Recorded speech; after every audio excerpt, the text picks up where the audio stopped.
ஒரு 200 ரூபாய் செலவு பண்ணி நான் இப்போ ஒரு எக்ஸ்பெரிமெண்ட் ஒன்று வச்சு மிக்ஸ் பண்ணும்போது கிளியரா உங்களுக்கு தெரியுது.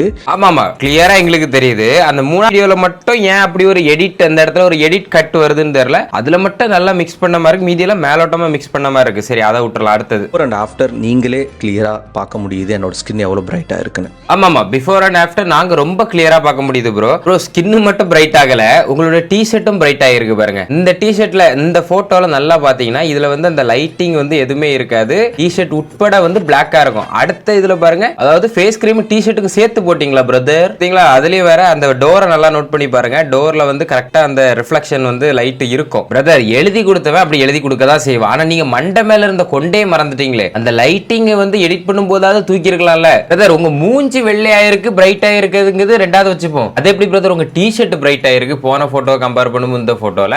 என்னோட ஸ்கின் எவ்வளவு பிரைட்டா இருக்குன்னு. அந்த போட்டோல லைட் போடல, இந்த போட்டோல லைட் போட்டிருக்கீங்க. அவ்வளவுதான் டிஃபரன்ஸ். 200 ரூபான்னு சொல்லும் போதே சந்தேகப்பட்டேன்.